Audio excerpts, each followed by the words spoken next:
अस्सलाम वालेकुम ख़वातीन और हज़रात, शुरू करते हैं आज का हस्बे हाल। मैं हूँ आपका मेज़बान फरीद रईस। नाज़रीन, आज प्रोग्राम के आगाज़ में क्रिकेट की ज़बूहाली का रोना रोएंगे और इसी मकसद के लिए हमारे साथ आज मौजूद हैं कुछ क्रिकेट के नुमाइंदे। आइए उनसे बात करते हैं। जी जनाब, अस्सलाम वालेकुम। वालेकुम अस्सलाम। वालेकुम सलाम सर। गुड सर, वो तो परसों की बात है, रात गई बात गई, छोड़ दी इस बात को। भाई, आपकी इस खूबसूरत कारकर्दगी के बाद हमारा इस हफ्ते का पहला शो है, इसलिए आज हम इस पर बात कर रहे हैं। हाँ जी जी फरमाएं जी। तो कोई शर्मिंदगी महसूस हो रही है अपनी इस खूबसूरत कारकर्दगी पर? हाँ। फरीद साहब, शर्मिंदगी किस बात की? गेम है, हार जीत तो होती रहती है। ओह माय गॉड, हार जीत होती रहती है, हार जीत होती रहती है। सुन सुन के तंग आ गए ये बात, हार जीत होती रहती है। कब जीतोगे?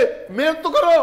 तुम मेहनत तो करते नहीं लोग, आप खराब कारकर्दगी करते हो, ऊपर से कहते हो हार जीत हार जीत हार जीत। ओए, आपका हिसाब तो दूल्हे के फुफड़ वाला हो गया, जो हर ब्याह पे कहता है लो जी रोटी थोड़ी जी। यार, आप कौन साहब हैं? मैं वो साहब हूं जो इनका फैन हूं। जिस दिन मैच होता है मैं छुट्टी करता हूँ, छुट्टी करता हूँ। इतना नुकसान होता है मेरा, ये आराम से हार जाते हैं। यार, आप ही तो वो फैंस हैं जो हर बार इनको कहते हैं कि तुम जीतो या हारो, हमें तुमसे प्यार है। ओ मेरे माल का, सानू वन साइडेड प्यार ही लाया बैठा है। ओए, ਅਸੀਂ तो प्यार करने हैं, तुसी भी तो प्यार करो। क्या प्यार करें आपके साथ? मलकों के बाग में जाके गाने करें आपके साथ? ਉਹ ਗਾਣਾ ਤੁਸੀਂ ਕੀ ਕਰਨਾ? गेंद ਤੁਹਾਡੇ ਕੋਲ ਫੜੀ नहीं जाती, गेंद पीछे रही भी आप आगे निकल जाते तुसी। ओ मेरे भाई, हम कैसे गेंद पकड़े? हमें किसी ने बताया कि इंडिया ने गेंद पर जुनून बूटी लगाई हुई है। एक मिनट कोच साहब, ये आप कैसी फजूल बातें कर रहे हैं कि मलकों के बाग में जाके गाने करें? आपके एक एक खिलाड़ी को लाखों रुपए खेलने के लिए दिए जाते हैं। हाँ। 60 लाख रुपए महीने लेता है आपका एक कैटेगरी का एक खिलाड़ी। 60 लाख? बाबू जी 60 लाख च 10 वाले किन्ने होंदे ने? ये दसों से बहुत ऊपर की गेम है भाई। 60 लाख रुपए महीना। 60 लाख रुपया महीना? वो तुसी उत्ते क्रिकेट खेलन जांदे हो कि मकान बेचन जांदे हो? ओ भाई, मकान बेचने से ज्यादा प्रेशर होता है इंडिया में खेलने का। वो प्रेशर बड़ा, तुम्हारा प्रेशर कुकर की सीटी जैसा मुंह है। अब तो प्रेशर होता ही नहीं फरीद साहब, जितना पहले प्रेशर होता था। हमारे फील्डर पाकिस्तान के जितने बाउंड्री पे फील्डिंग करते थे ना, वो पीछे से बोतलें मारते थे, छिलके मारते थे, फिर जीत के लाए हैं। सईद अनवर ने, बब्बर शेर ने हिंदुस्तान में खड़े होकर 194 स्कोर किया है। हाँ जी, आप बिल्कुल ठीक कह रहे हैं। इन लोगों को लाखों रुपए प्रेशर फेस करने के लिए दिए जाते हैं। हाँ। मियादाद को याद कीजिए, आखिरी गेंद और उन्होंने उठा के गेंद बाउंड्री से बाहर फेंक दी और टीम को फतह से हमकनार करा दिया। लिया उन्होंने प्रेशर। ओ सर जी, उस वक्त बात कुछ और थी। एक मिनट यार, एक मिनट बस, फजूल बात ना करें ज्यादा। जी जनाब, आप क्रिकेट बोर्ड की नुमाइंदगी कर रहे हैं, आप क्या कहते हैं इस बारे में? जी आपसे। देखें, बात यह है कि नवाज शरीफ कोई पहली दफा वापस नहीं आया। 3 दफा पहले भी उनको निकाला गया और अब चौथी बार वो आए हैं वापस, और मैं नहीं समझता। सर एक मिनट सर, ये क्या बात कर रहे हैं आप? सर, मैं आपसे क्रिकेट टीम की, क्रिकेट के हवाले से बात कर रहा हूं। आप मियां नवाज शरीफ की वतन वापसी के बारे में मुझे बता रहे हैं। हाँ, मैं यही बताना चाह रहा हूं ना कि इस वक्त मुल्क के अंदर जो प्रेशर बना हुआ है और जो गुफ्तगू हो रही है कि नवाज शरीफ अब फिर आ गया है और इसे क्यों लाया गया है। कोई पहले भी कई दफा आया है। ऐसी सर, क्रिकेट की बात करें ना सर, कारकर्दगी के बारे में बताएं। आपकी क्या कारकर्दगी है, क्या किरदार है आप लोगों का? मैं अल्लाह के फजल से अपने हलके में सारे लोगों से मिल रहा हूं और उनको बता रहा हूं इंशाल्लाह इलेक्शन में वो हमारे साथ हैं और हमें वोट देंगे और इंशाल्लाह हुकूमत हमारी बनेगी। ये मैं आपको बता दूं। ये जो लोग कहते हैं ना जी कि अब हमारी पार्टी खत्म हो, सर आप बोर्ड के नुमाइंदे हैं, क्रिकेट बोर्ड के नुमाइंदे हैं, सियासी जमात की नुमाइंदगी करने यहाँ नहीं आए। जी तो जिस सियासी जमात की वजह से मुझे नुमाइंदगी मिलती है उसकी मैं बात ना करूं। सर आप अपनी कारकर्दगी की बात करें, उसकी बात ना करें। देखिए, चीनी सस्ती हो रही है और इंशाल्लाह मजीद सस्ती होगी। मैं ये समझता हूं कि अभी भी बहुत प्रॉफिट मौजूद है चीनी में, इसे और कम करना चाहिए। गरीब के लिए इसको और सस्ता होना चाहिए। जी जी जी, चीनी भी सस्ती की आपने, आटा भी सस्ता हो रहा है, पेट्रोल भी सस्ता हो रहा है, मगर माजरत के साथ आपने क्रिकेट भी सस्ती कर दी है। कोई वक़्त नहीं बरकरार रखी उसकी। अच्छा, क्रिकेट भी सस्ती हो गई? मुबारक हो भैया आप सब लोगों को। जी इतनी सस्ती कर दिया आपने कि टके का नहीं छोड़ा आपने इसको। अल्लाह खैर करे, क्या हुआ है क्या? उन्होंने तो पता ही नहीं किया है। ये देखे ना बेखबरी का ये आलम कि इन्हें मालूम ही नहीं कि क्या हुआ। सारे जहां की फिक्र है, लेकिन जिस चीज के बारे में फिक्र करनी चाहिए इन्हें, उसके बारे में इन्हें कोई फिक्र ही नहीं। नहीं फिक्र क्यों नहीं करता फरीद साहब? आप यकीन माने कि मैं घर जाके को आधा घंटा ऐसे फिरता हूं। सर आपके ऐसे फिरने से तो काम नहीं चलेगा। इस तरह ग्राउंड च खिलाड़ी फिरते ने। नहीं तो आप क्या कहना चाहते हैं? फिक्र ऐसे ही की जाती है ना, और कैसे फिक्र की जाती है? सर ऐसे फिक्र नहीं की जाती है, कोई काम करना पड़ता है, कारकर्दगी दिखानी पड़ती है। नहीं तो काम क्या करूं मैं? इनके बैग उठा के साथ जाया करूं? देखिए खेलना तो इन्होंने नहीं है ना, मैंने तो मैनेज करना है बस। और वो अल्लाह के फजल से बहुत अच्छा हो रहा है। बेटे कभी को खाने की तरफ से लेट हुए हो आप लोग? कभी होटल से आपको बस लेट लेने आई हो? नहीं कभी नहीं। किसी भी बच्चे का बस की खिड़की में हाथ आया हो? नहीं ओ सर कैसी बातें कर रहे हैं आप? ये आपके मिल के मुलाजिम नहीं है, ये इंटरनेशनल प्लेयर्स हैं। ये पाकिस्तान की नुमाइंदगी करते हैं बैरून मुल्क जाके, वहां खेलते हैं जाके। सर अच्छा ये नुमाइंदगी कर रहे हैं? जी सर। तो मुझे बताएं तो सही, ये क्या कर रहे हैं आप? सर जी हम अपनी जिम्मेदारी से नुमाइंदगी कर रहे हैं। दरअसल हुआ ये है कि ये कोच साहब के खराटों की वजह से सारी रात सो नहीं पाए। ओ बेटा सारा मुद्दा मेरे खराटों पे न डाल दे जनाब। आधी टीम की तो नई नई शादी हुई है, सारी रात ये फोन पे बातें करते रहते हैं। अब आपको असल मुद्दे का पता चल गया होगा। मैं आपको फिर ये बताना चाहता हूं, अगर लेवल प्लेइंग फील्ड मिल गई तो इंशाल्लाह इलेक्शन हमारे हाथ में। सर किस लेवल प्लेइंग फील्ड की आप बात कर रहे हैं? ये वो 25 हीरे मोती हैं जिनको आपके बोर्ड ने सेंट्रल कॉन्ट्रैक्ट दिया है, लाखों रुपए माहाना इनको तनख्वाह दी है, आप लोगों ने इन्हें चुना है, और अब आप कह रहे हैं कि मुद्दा पता चल गया। तो सर पैसों की तो इनको कोई परवाह नहीं है, पैसे तो ये बड़े इकट्ठे कर लेते हैं। ये देखिए आपके सामने एशिया कप हुआ है। जी जी सबको पता था कि इसके बाद वर्ल्ड कप आना है। जी हाँ। इन्होंने कोई तैयारी कोई मेहनत की नहीं, ये कहीं प्रैक्टिस करते नजर आए नहीं। ये नजर आए हैं तो शादियों में नजर आए हैं, या मॉडलिंग करते नजर आए हैं, या कमर्शियल बनाते नजर आए हैं, या टिकटॉक बनाते नजर आए हैं। प्रैक्टिस में तो ये नजर ही नहीं आए कहीं। बेटा आप ये जो 3-4 चीजों का बता रहे हो, अगर आप उसमें नहीं फिट आते तो हमारा इसमें क्या कसूर है? देखो ये बच्चे स्टार हैं, इनको कमर्शियल करनी होती है, इनको एड में काम करना होता है, इनको मॉडलिंग करनी होती है। आप देखें तो सही माशाल्लाह। चाचा तू अपने दीन मानना दस, इन्हां चो एक दा मुंह भी है मॉडलिंग वाला? भाई क्या हो ਉਹ गया? ਜੀ ਇਹ ਪਾਕਿਸਤਾਨ ਦੀ ਟੀਮ ਚ ਨੇ ਤਾਂ ਇਹਨਾਂ ਕੋਲੋਂ ਮਾਡਲਿੰਗ ਕਰਾਉਂਦੇ ਨੇ, ਤੇ ਜੇ ਕ੍ਰਿਕਟ ਦਾ ਹੀ ਬੇੜਾ ਕਰ ਦੇਣਾ ਤੇ ਮਾਡਲਿੰਗ ਕਿੰਨੇ ਕਰਾਣੀ ਇਹਨਾਂ ਕੋਲੋਂ? सही बात है। और भाई खिलाड़ियों के साथ मुझे न लपेटते जाओ, मैं कोच हूँ, मुझे कभी देखा मॉडलिंग करते? वो सर जी बच्चों की एक ग़िज़ा बनाने वाली कंपनी ने आपकी मॉडलिंग का कहा है, आपकी बात उनसे करवा देते हैं। लो मैं कोच हूं किसी और का, मुझे ढूंढता कोई और है। मुझे तो क्रिकेट बोर्ड की प्लानिंग की समझ में नहीं आती है। पाकिस्तान के बेहतरीन क्रिकेटर्स दूसरे मुल्क में जाके कोचिंग करते हैं, वो इन्हें नजर नहीं आती। पाकिस्तान के प्लेयर्स दूसरी टीम्स में जाके बेहतरीन परफॉर्म कर रहे होते, वो इनको नजर नहीं आता है। यानी क्रिकेट टीम को खेलता हुआ अगर देखे तो यूं महसूस होता है कि ये टीम दोस्तियों, रिश्तेदारियों और सिफारिश से भरी पड़ी हुई। बिल्कुल। और सर जी ये ओवर कॉन्फिडेंट हो गए हैं, इतना कॉन्फिडेंस इनको आ गया कि हम आराम से जीत लेंगे। और फरीद साहब ये अब अफगानिस्तान वाला मैच देख लें, वो अफगानिस्तान वाले इतना अच्छा नहीं खेले, ये ओवर कॉन्फिडेंस में मारे गए हैं कि हम आराम से जीत लेंगे। आप बिल्कुल ठीक कह रहे हैं।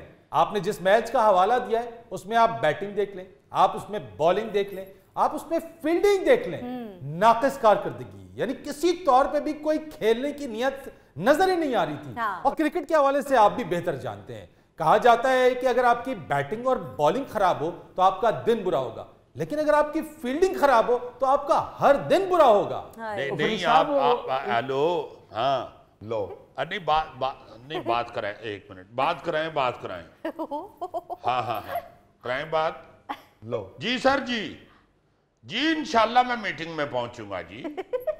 इंशाल्लाह इंशाल्लाह। नहीं बस आप देख लीजिए, आपको नहीं, मेरे इलाके की तो टिकटें मैंने वो बनाई हुई है, लिस्ट बनाई हुई है किस किस को टिकट देनी है। मैं आपको बताता हूँ, मैं जरा एक जगह पे आया हुआ हूँ, वही यार फजूल क्रिकेट का रोना। आ रहा हूँ। क्यों जी, बोर्ड की नुमाइंदगी ही सियासी बुनियाद पर दी जाती है, कारकर्दगी की बुनियाद पर नहीं दी जाती। मुझे खिलाड़ियों का चुनाव भी इसी बुनियाद पे होता है, सिफारिश की बुनियाद पे, रिश्तेदारी की बुनियाद पे, दोस्ती की बुनियाद पे। और मेरे भाई चुनाव तो बिल्कुल ठीक हुआ है। असल में फरीद साहब हमें खिलाया वहां जा रहा है, वो जगह ही ठीक नहीं है। नाच ना जाने आंगन टेढ़ा। दूसरी टीमें भी तो इसी पिच पर खेलती हैं। हाँ। आपकी बारी में क्या हो जाता है, पिच हिलना शुरू हो जाती है। ये पिच है या डायनासोर को उसकी आंख खुलती है और वो हिलना शुरू हो जाती है।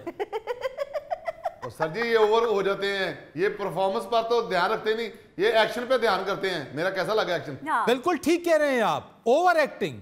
जी हाँ, ये देखें हारिस रऊफ, ये नीदरलैंड की नई टीम है। हाँ, वो सारे मैच में उससे लड़ता रहा जी। है। आप याद करें ना जरा कि इमरान खान साहब ने वर्ल्ड कप जीत कर सिर्फ खुशी से ऐसे किया था। बिल्कुल। ये देखें बूम बूम शाहिद फरीदी, वो आउट करके ऐसे खड़े हो जाते थे। ये तो आउट करके ऐसे कलाबाजियां लगाते हैं जैसे कोई बंदर ने कोई जहरीली चीज खा ली। सारा दिन बैट्समैनों से कुट खाते रहते हैं। शाम को कोई एक खिलाड़ी आउट कर दे तो जनरेटर चलाना शुरू कर देते हैं। हेलो, ओ यार नहीं आ रही लाइट तो जनरेटर चला लो। नहीं चल रहा तो फिर हसन अली को बुला लो, वो जनरेटर ही तो चलाता है और क्या करता है। नहीं बेटा चलाओ फैक्ट्री, तुम्हारी मेहरबानी, चीनी भेजनी है काफी ज्यादा। सर हर चीज की फिक्र कर रहे हैं, कुछ क्रिकेट के लिए भी पेन लें। हाँ। अच्छा जी। इमरजेंसी।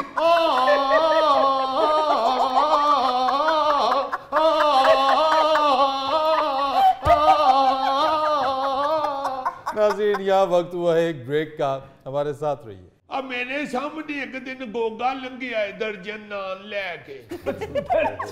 मैं क्या भी आ गई हूँ बेगम, नान ही नेड़े फड़े नहीं। कहता नहीं माँ जी वो हुंदी ते फिर 2 दर्जन खाना।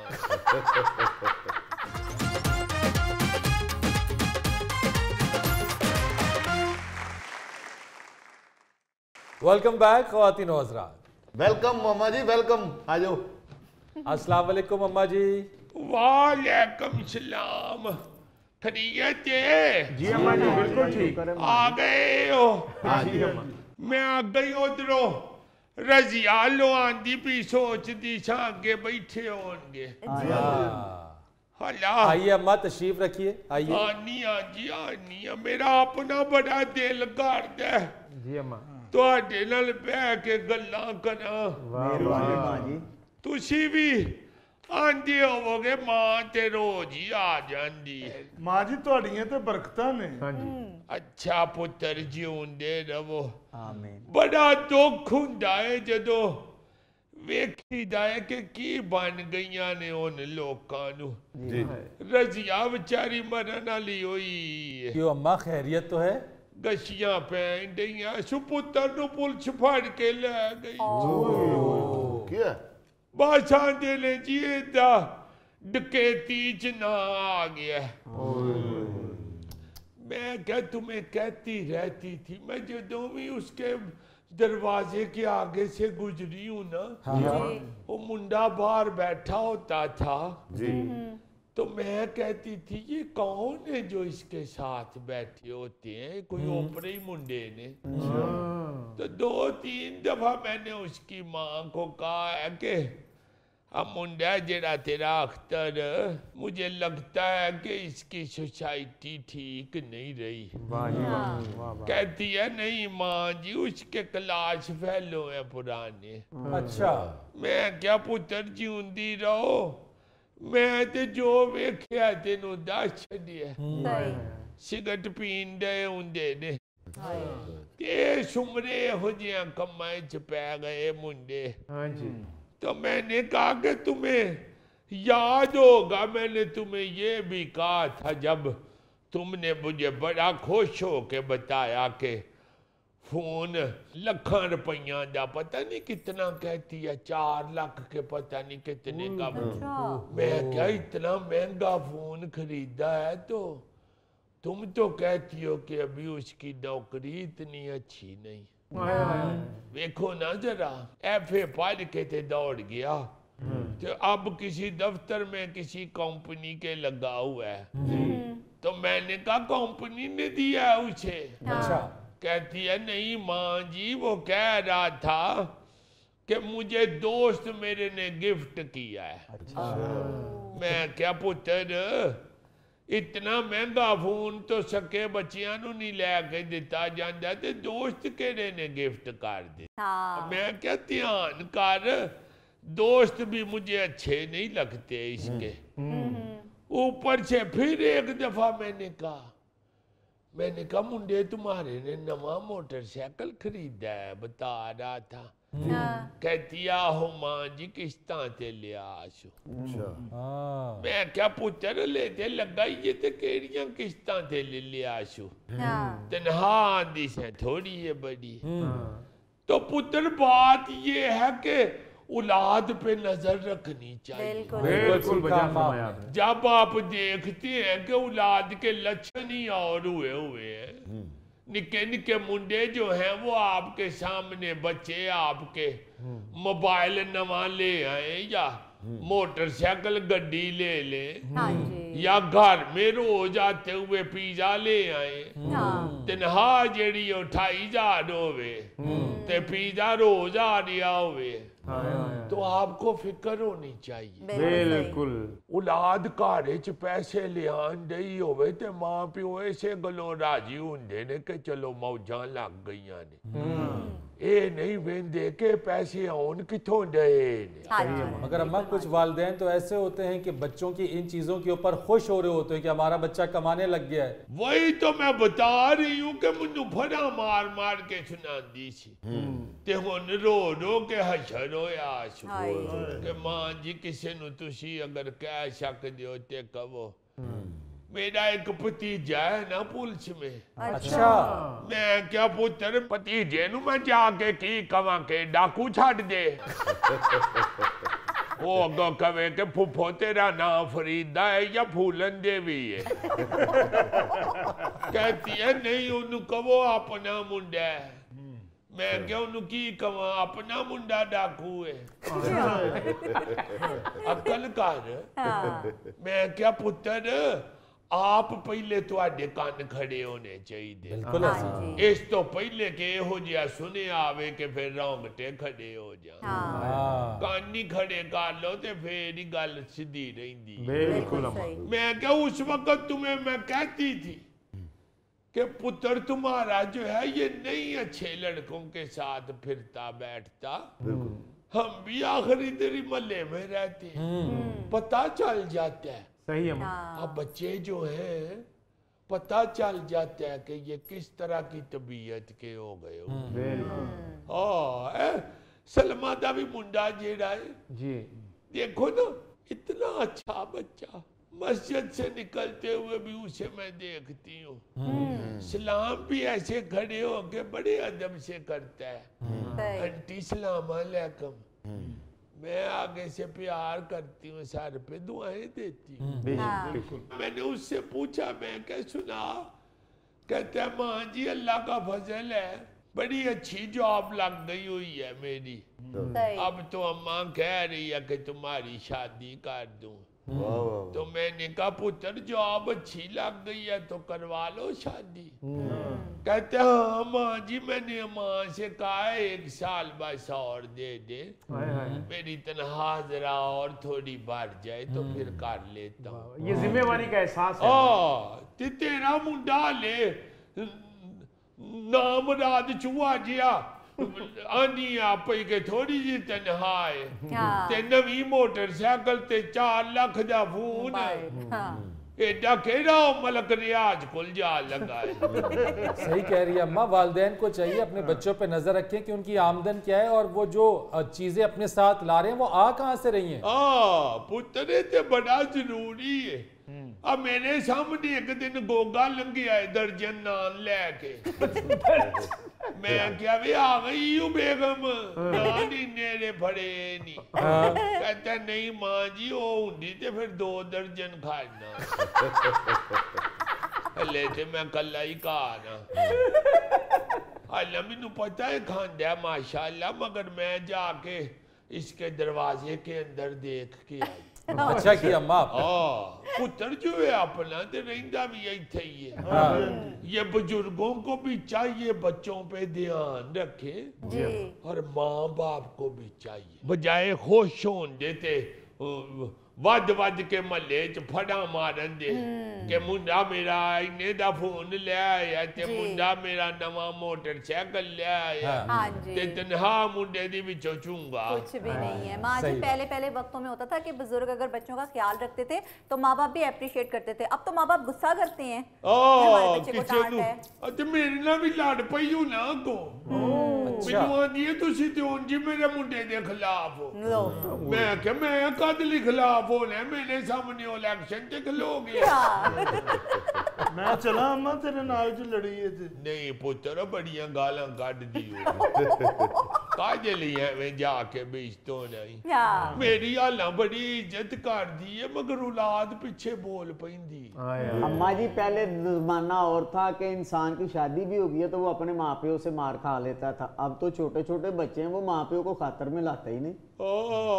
ਮੈਨੂੰ याद है चाचा ਤੁਹਾਡਾ अल्लाह का अधिकार कर 2 ਬਾਲ ਸਨ ਸਾਡੇ ਉਦੋਂ जी ਵੱਡੇ ਦੋਵੇਂ ਮੁੰਡੇ ਅੱਲਾ ਨੇ ਦੇ ਛੱਡੇ ਸਨ ਤੇ ਇੱਕ ਵਾਰੀ ਮੇਰੇ ਸਹੁਰਾ ਸਾਹਿਬ ਲੇਟ ਆਇਆ ਚਾਚਾ ਤੁਹਾਡਾ ਘਰ ਬੂਹਾ ਖੋਲ ਕੇ ਤੇ ਉਹਨਾਂ ਨੇ ਕਿਹਾ ਅੰਦਰ ਵੜ ਨਾ ਜਰਾ ਤੇ ਇੰਜ ਦੀ ਹੋਈ ਛੋਟੀ ਸੀ ਉਹਨਾਂ ਕੋਲ अच्छा ਵਗਾ ਕੇ ਉਹਨਾਂ ਨੇ ਲੱਕ ਚ ਮਾਰੀ ਤੇ ਆਪ ਹੀ ਡਿੱਗ ਪਏ ਮੈਂ ਕਿਹਾ ਅੱਬਾ ਜੀ ਤੁਹਾਡੇ ਕੋਲੋਂ ਛੋਟੀ ਨਹੀਂ ਮਾਰੀ ਜਾਂਦੀ ਤੇ ਤੁਸੀਂ ਕਿਉਂ ਉਹਦੇ ਤੇ ਜ਼ੁਲਮ ਕੀਤਾ ਕਹਿੰਦੇ ਨੇ ਜ਼ੁਲਮ ਨਹੀਂ ਇਹ ਤੂੰ ਯਾਦ ਕਰੇਂਗੀ ਕਦੀ ਤੇ ਮੈਨੂੰ ਦੁਆਵਾਂ ਦੇਂਗੀ बिल्कुल ਕਿ ਬੰਦੇ ਮੇਰੇ ਨੂੰ ਇਹਨਾਂ ਨੇ ਸਿੱਧੀ ਰਾਹ ਤੇ ਰੱਖਿਆ सही बात ਕਹਿੰਦੇ ਨੇ ਪੁੱਤਰ 11 ਵਜ ਕੇ ਨੇ ਤੇ ਘਰ ਆਇਆ ਸਾਡੇ ਘਰ ਚ ਤੇ ਰਿਵਾਜ ਹੀ ਨਹੀਂ 9 ਵਜੇ ਤੋਂ ਬਾਅਦ ਬੱਚਾ ਘਰ ਆਵੇ ਭਾਵੇਂ ਕੰਮ ਕਰਦਾ ਏ ਮਗਰ ਇਹਨੂੰ ਆਖਿਆ ਆਇਆ ਕਿ ਟਾਈਮ ਤੇ ਘਰ ਆਇਆ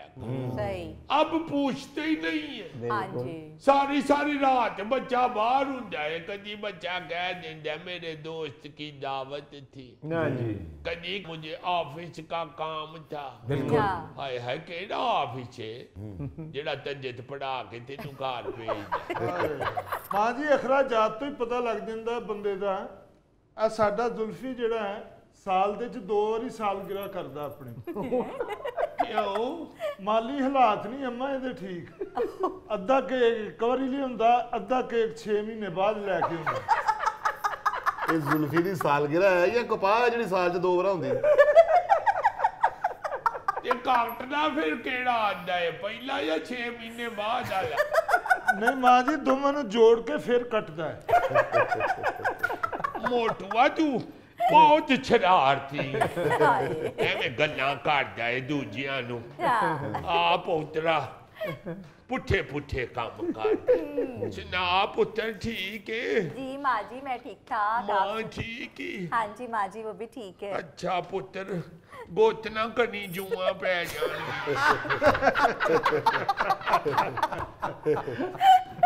अम्मा जी हुण कमेटी पाओ ते मैनू जरूर दसना मैं पवानी ऐतकी कमेटी पाओ ते मैनू जरूर दसना पुत्र मैं नहीं पाउंदी कमेटी अच्छा अम्मा पहले एक बारी पाई सी कमेटी अच्छा आ इत्थे हुंदे सन साडे महल्ले च अच्छा लेके नस गए मुड़ के जिन्ने दी कमेटी सी ओने पैसे उत्ते मैं उन्हां नूं लभन च लाए बस समाज दी कमेटियां 'ਚ ਇਹੀ ਰੌਲਾ ਹੁੰਦਾ ਜੀ ਮੈਂ 5 ਲੱਖ ਦੀ ਪਾਈ ਸੀ ਕਮੇਟੀ अच्छा ਮੇਰੇ ਕੋਲ ਇੱਕ ਵੀ ਨਹੀਂ ਦਿੱਤੀ ਗਈ ये भाई कादे ले छई ओदू चंगा घर बैठ के रौला पा लेंदा नाज़रीन यहाँ पर वक्त हुआ है एक ब्रेक का, हमारे साथ रहिए जी भुट्टो कुर्बान वञा ताकू 10 किलो नहीं 20 किलो मिल सन 10 किलो बखान आस्ते ते 10 किलो खान आस्ते।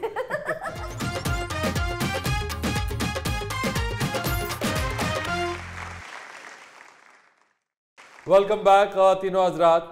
नाज़रीन, आज हमारे दरमियान गुफ्तगू के लिए मौजूद हैं साबिक वज़ीर आज़म और पाकिस्तान पीपल्स पार्टी के सेनेटर यूसुफ रज़ा गिलानी साहब। अस्सलाम वालेकुम सर।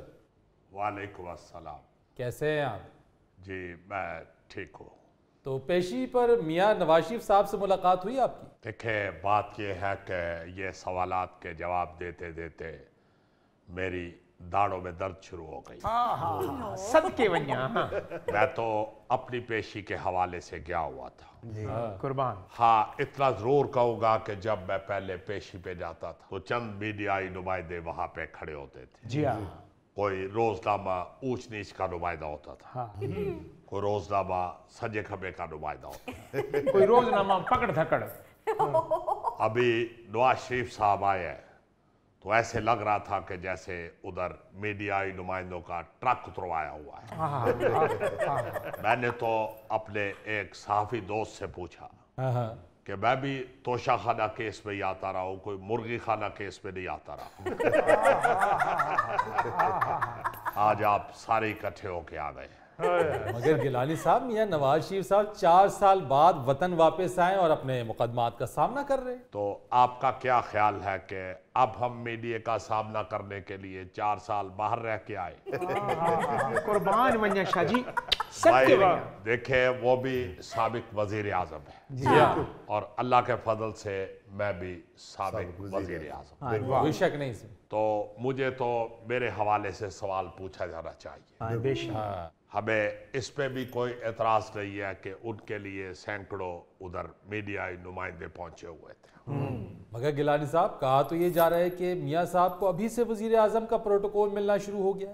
देखे फरीद साहब, मियाँ साहब को वजीर आजम का प्रोटोकॉल देने पे मुझे तो कोई एतराज नहीं। और वैसे भी अदालती हदायत के मुताबिक जो भी हो रहा है हमें उस पर कोई एतराज नहीं। बड़े दिल दे मालिक हैं शाह जी, क्या बात है। जी हाँ, मगर गिलानी साहब, आपकी पार्टी लेवल प्लेइंग फील्ड के हवाले से बहुत ज़्यादा बात कर रही है। किस तरह की लेवल प्लेइंग फील्ड चाहते हैं आप लोग? देखें, हमें लेवल प्लेइंग फील्ड पे कोई एतराज नहीं करना चाहिए। वैसे भी मैं समझता हूँ कि पीपल्स पार्टी को कभी भी लेवल प्लेइंग फील्ड नहीं मिली। हम तो ये सियासी खड्डों और सियासी फंडों के आदी हो चुके हैं। सदके वञा, कुर्बान वञा शाह जी। वाह वाह वाह वाह वाह वाह। अल्लाह के फजल से अवाम हमारे साथ है जी। हमें इसलिए कोई डर खौफ नहीं है। भुट्टो सदके वञा। माशाअल्लाह, सेहत दी बादशाही होवी। अल्लाह ताला रंग दे विच निखार पैदा करे। गिलानी साहब, इलेक्शंस कब देख रहे हैं आप? और वैसे भी मौलाना फजलुर रहमान तो जनवरी के आखिर में इलेक्शंस की जो बात हो रही है उस पर वो नहीं मान रहे। देखे, अभी तो वो नहीं मान रहे, मगर मेरा अपना ख्याल है कि वो मान जाएंगे। अच्छा। उनको लाजमन किसी दावत पे बुला के बात करनी चाहिए, क्योंकि जब दावत सजी हो तो वो हर चीज मान लेते हैं। तो आप उनको दावत देने जा रहे हैं? देखे, अभी तो हम राशन इकट्ठा कर रहे हैं। जब मेन्यू पूरा हो जाएगा तो इंशाल्लाह उनको दावत देंगे।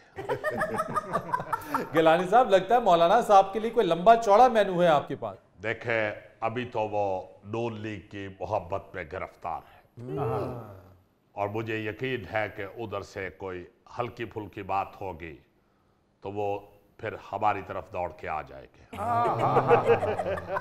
हम अभी फिलहाल उस वक्त का इंतजार कर रहे हैं। गिलानी साहब, 16 माह तो आप सब भी एक दूसरे की मोहब्बत में ही गिरफ्तार रहे ना। देखे, उस वक्त मुल्क बचाना था और साबिक वजीर आजम को दौड़ाना था।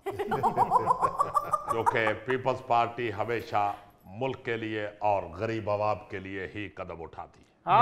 सदके कुर्बान वञा मैं शाह जी तू। और अवाम के लिए जो भी हमें करना पड़े हम कर गुजरते हैं। तो गिलानी साहब, डॉलर सस्ता हुआ, पेट्रोल की कीमत सस्ती हुई, सोना सस्ता हो गया, तो महंगाई क्यों नहीं कम हो रही है? देखे, ये बात तो आपको मौजूदा हुकूमत से पूछनी चाहिए। हाँ। मेरा कोई जनरल स्टोर नहीं है वाह वाह वाह। या मैं सुबह सुबह उठ के सब्जी मंडी नहीं जाता। ये तो इस वक्त जो लोग इक्तदार पे बैठे हुए हैं, ये उनकी जिम्मेदारी है। बात तो आपकी ठीक है, जब महंगाई ऊपर को जाती है तो हर शख्स ये कहता है कि क्या करे, पेट्रोल महंगा हो गया है, जी हाँ, बिजली महंगी हो गई है, डॉलर महंगा हो गया। तो जब ये चीजें सस्ती होती है तो महंगाई नीचे क्यों नहीं आती? उसके पीछे कोई ईंट रखी होती है। सवाल तो आपका बहुत अच्छा है गिलानी साहब। बहुत शुक्रिया। मुझे स्कूल में टीचर भी कहा करते थे कि यूसुफ तुम सवाल अच्छा करते हो, जवाब अच्छा नहीं देते। कुर्बान मुझे, सच्चाई देखो गिलानी साहब, मगर इस सवाल का तो जवाब दें कि अवाम को रिलीफ कैसे मिलेगा? देखे, आवाम को रिलीफ देने का हमने सारा प्रोग्राम बना लिया। अच्छा, जब हमारी हुकूमत आएगी तो सर्दियां शुरू हो चुकी होगी। बेशक। हम अखबारों में इश्तिहार देंगे कि आप रजाई लेके सोएं, आपको रिलीफ मिलेगा। और जिनके घरों में रजाइयां नहीं है उनको हुकूमत की तरफ से 10-10 किलो कोयले मिलेंगे ताकि लोग कोयले बखा के सो वंजन। वाह वाह वाह जी भुट्टो।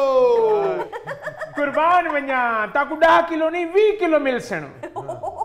10 किलो बखान आस्ते ते 10 किलो खान आस्ते। एक और नारा लगाइए गौरी साहब। शेर एक बारी फिर। लो 10 किलो तो भी गए हैं। अच्छा गिलानी साहब, ये बताइए इलेक्शन कहाँ से लड़ रहे हैं? जहां से सांप लड़ता है।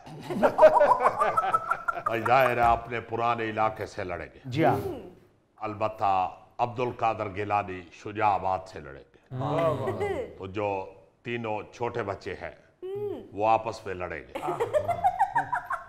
वो इस बात पे लड़ेंगे कि तीनों में से किसने इलेक्शन लड़े। नाज़रीन, यहाँ वक्त हुआ है एक ब्रेक का, हमारे साथ रहिए। रक्षा के पीछे शेर लिखा हुआ था, आई थी मेरी कब्र पे दिया जलाने के लिए, रखा हुआ तेल भी ले गई बालों पे लगाने के लिए। अजीजी एवं तो नहीं अम्मा फरीदा कहती कि गुत कराया कर पुत्र वाल झड़ जाएंगे।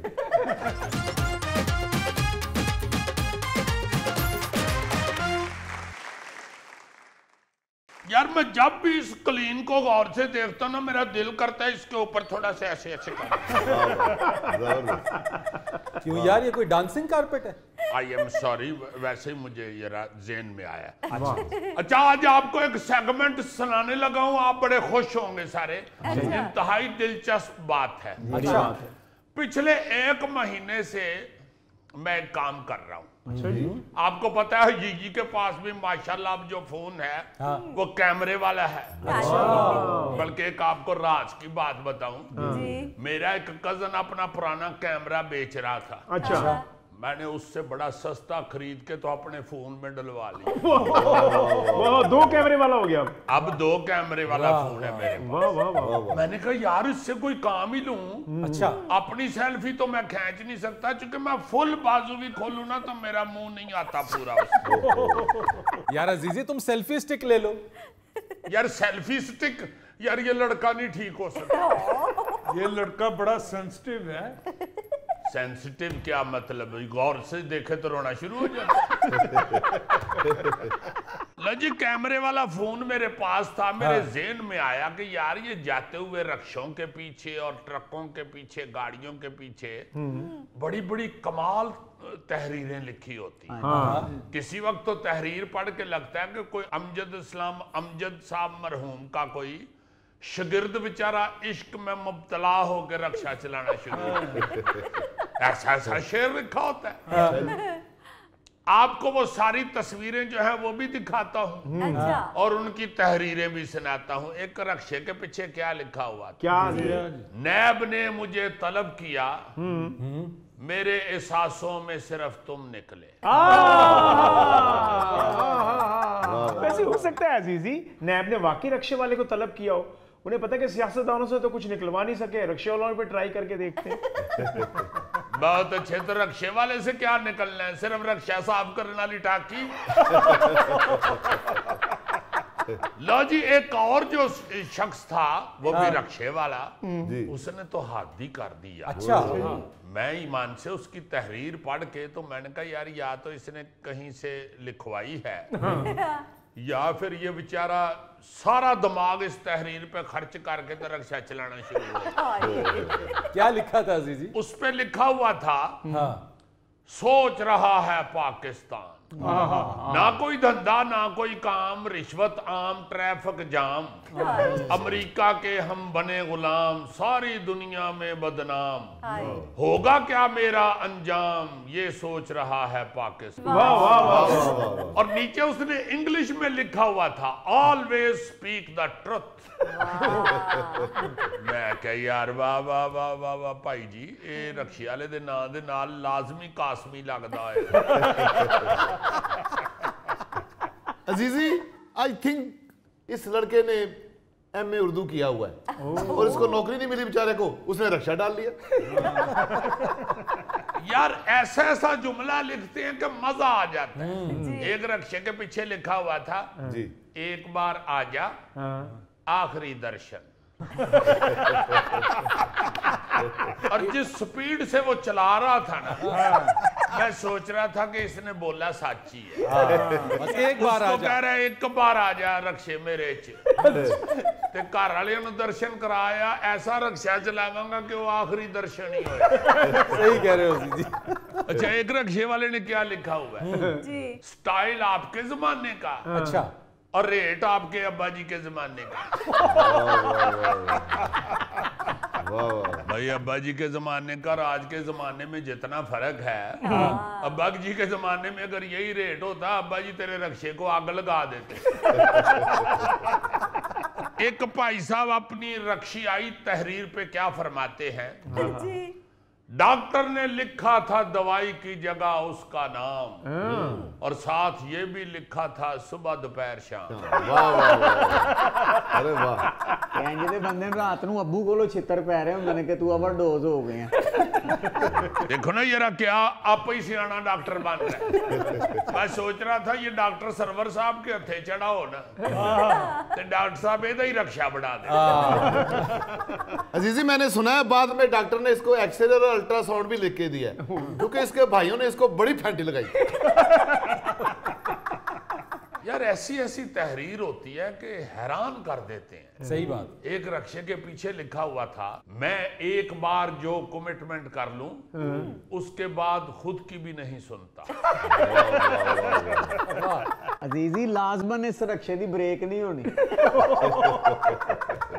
मेरा ख्याल है ये कमिटमेंट करके अपने कानों में रुई दे लेता है। और यार रुई क्यों देनी है कानों में? रिक्शे के सिलेंसर की आवाज ही इतनी होती है कि उसको और किसी की सुनाई नहीं देती। अच्छा, एक शख्स ने बड़ा प्यारा जुमला लिखा हुआ। अच्छा, मुझे उसमें बड़ा प्यार आया कि ये जो गरीब आदमी है, देखो इसका दिल कितना बड़ा है। उसने लिखा हुआ था, नाबीना और माजूर अफराद के लिए रक्षा की सवारी फ्री है। वाह। और ये बेचारा खुद माजूर था, इसलिए उसने लिखा हुआ था, माजूर हूं तो क्या हुआ, जज्बात तो सलामत हैं। वाह जी वाह। इसके जज्बात और इसकी हिम्मत को सलाम अजीजी। वाह। जी जी जी जी, मैं बड़ा मजा लेता रहा। मैंने कहा यार ये कितना प्यारा आदमी है। बहुत अच्छे। अच्छा, एक रक्षे वाले ने तो इतनी सड़ियल बात लिखी हुई थी, अपनी मशहूरी भी की हुई थी प्रोडक्ट की, और अखीर पे अपना साड़ भी कटा हुआ था। अच्छा। उसने लिखा हुआ था, फ्रेश इमली आलू बुखारे वाला शरबत, फिल्टर शुदा पानी को भी उबाल कर इस्तेमाल किया जाता है, डिस्पोजेबल ग्लास और पार्सल की सहूलत मौजूद है। और नीचे उसने साड़ क्या कटा हुआ था, इससे अच्छा शरबत तुम्हें फरिश्ते ही पिलाएंगे अगर तुम जन्नत में गए तो। एक भाई साहब ने लिखा हुआ था, ना जनानी ना परेशानी। देखो ना यार, तो मेरा ख्याल है बेचारा सिर्फ जनानी की परेशानी तो बचने वास्ते चिंगची ते आ गया। ना जनानी ना परेशानी। अजीजी, मुल्तान में एक रक्षे के पीछे एक आदमी ने लिखवाया हुआ था, ना ढोला होसी ना रोला पोसी। क्या दुखी दुखी लोग रक्षे चला रहे हैं। ये तो अक्सर लिखा होता है, एक रक्षे के पीछे मैंने देखा ना जी, लिखा हुआ मैं बड़ा होके करोला बनूंगा। और कट वो बड़े मार रहा था, उसको मैंने साइड पे कर लिया। मैं कहा गल सुन, तू इन्नी देर क्यों उडीकना पिया बड़ा होके करोला बनूंगा, ਇਹਦਾ चौथा टायर लो आते करोला बन जाएगी। एक भाई साहब ने किस तरह अपना रिवेंज लिया हुआ था। अच्छा, रिवेंज। हाँ जी, पूरा रिवेंज उसके शेर से उबल उबल के बाहर आ रहा था। उसने रक्षे के पीछे शेर लिखा हुआ था, आई थी मेरी कब्र पे दिया जलाने के लिए, रखा हुआ तेल भी ले गई बालों पे लगाने के लिए। अजीजी एवं तो नहीं अम्मा फरीदा कहती कि गुत कराया कर पुत्र वाल झड़ जाएंगे। याहिर है, वरना दीवियां चो तेल कढ़ना पैंदा जी। इस बेचारे को चोर महबूबा ना मिलती तो इसने 4 दिन और जी लेना था। एक भाई ने की लिखा हुआ था, और मैं क्या पैड़िया एडा खतरनाक शेर लिख लिया है, जिस सवारी की नजर पड़ गई उसने किस लिए बैठना तुम्हारे रक्षे में। ऐसा खौफनाक शेर। यार सुनो तो सही जरा, रब ने चाहा तो मंजिल तक पहुंचा दूंगा, आंख लग गई तो रब से मिलवा दूंगा। वाकई बहुत खौफनाक शेर है। दिल मेरा किया कि स्कूटर की डिग्गी में काश डंडा पड़ा होता, तो निकाल के मैं इसको लाजमन 6-6 सोटियां दोनों हाथों पे मार। नाज़रीन, ये था आज का हस्बे हाल। जाने से पहले एक खूबसूरत बात, मुश्किलात का मुकाबला करने का नाम जिंदगी और इन पर गालिब आ जाने का नाम कामयाबी है। बहुत अच्छे। अपने मेजबान फरीद रईस को इजाजत दीजिए, कल आपसे फिर मुलाकात करेंगे इंशाअल्लाह। तब तक के लिए अल्लाह हाफिज।